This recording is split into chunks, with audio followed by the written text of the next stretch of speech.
আগে সুখবর, উচ্চ প্রাথমিকে 14,052 নিয়োগে কোনো বাধা রইল না। সুপ্রিম কোর্ট জানিয়ে দিল যে কোনো হস্তক্ষেপ করবে না সুপ্রিম কোর্ট এই মামলায়, এবং আগামী কয়েকদিনের মধ্যেই নিয়োগ হবে হয়তো, এমনই সম্ভাবনা। কারণ এসএসসিও জানিয়ে দিয়েছে মেধা তালিকা তারা প্রকাশ করবে। কথা বলবো প্রতিনিধি অর্ণবের সঙ্গে। অর্ণব, কি বলল সুপ্রিম কোর্ট আজকে? এটা সুপ্রিম কোর্ট আজকে দুটি এসএলপি স্পেশাল লিভ পিটিশন সেটি খারিজ করেছে, এবং এই এসএলপির মূল বিবেচ্য বিষয় ছিল যে উচ্চ প্রাথমিকের যে নিয়োগ প্রক্রিয়া, সেই নিয়োগ প্রক্রিয়ায় নতুন করে ইন্টারভিউ তালিকা প্রকাশ করতে হবে। কারণ একাধিক প্রার্থী তারা কাট অফ মার্কসের বেশি নাম্বার পাওয়াতে তাদের বঞ্চিত করা হয়েছে। যদিও সুপ্রিম কোর্টের প্রধান বিচারপতি DY চন্দ্রচূড়ের বেঞ্চ আজকে জানিয়ে দিয়েছে, যেহেতু মূল মামলা যেটা বিচারপতি মৌসুমী ভট্টাচার্য যা জাজমেন্ট দিয়েছিলেন 2020 সালের ডিসেম্বর মাসে, সেই মামলায় তারা ছিলেন না।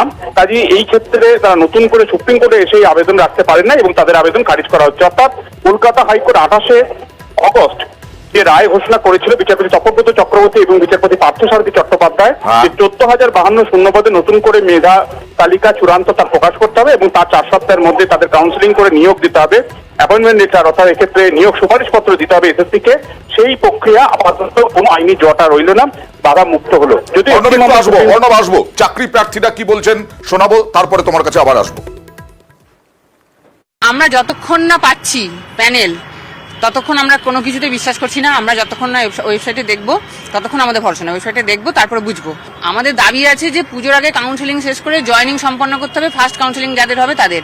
আমরা সমস্ত দিক থেকে সব রকম মোকাবিলা করার জন্য প্রস্তুত আছি, এবং এই মুহূর্তে যেহেতু কোনো আইনি জট নেই, অতএব কমিশনের চেয়ারম্যানের কাছে আমাদের এটাই দাবি যে উনি কাজ শুরু করুন। আমাদের পুজোর আগে ফার্স্ট কাউন্সিলিং করে জয়েনিং চাই, এটাই আমাদের প্রধান দাবি। যতদিন না আমরা স্কুলে পৌঁছাতে পারছি, আমাদের সমস্ত দিকের লড়াই চলবেই।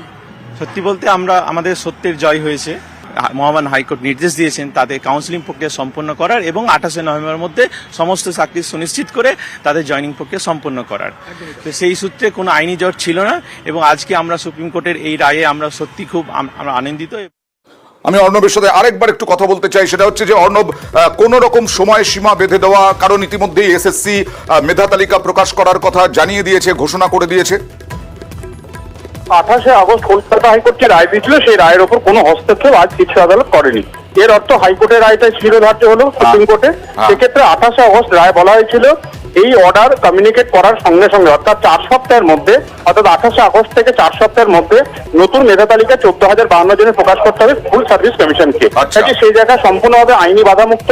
সেক্ষেত্রে এসএসসি চাইলেই 28 দিনের মধ্যে কাল বা পরশু যে কোনো দিন তারা এই মেধা তালিকা প্রকাশ করতে পারে, এবং মেধা তালিকা প্রকাশের পরের 4 সপ্তাহের মধ্যে তাদের কাউন্সিলিং করে অর্থাৎ কে কোন স্কুলে চাকরি করবে সেটা বাছাই পর্ব সম্পূর্ণ হওয়ার পর প্রত্যেকের হাতে সুপারিশপত্র দেবে। কাজেই সবকিছু ঠিক চললে হয়তো কালী পুজো নভেম্বরের শুরুর দিকে, তার আগেই হয়তো নিয়োগ প্রক্রিয়া সম্পূর্ণ হয়ে যেতে পারে সুপ্রিম কোর্টের আজকের এই এসএলপি খারিজের মধ্য দিয়ে। ওকে।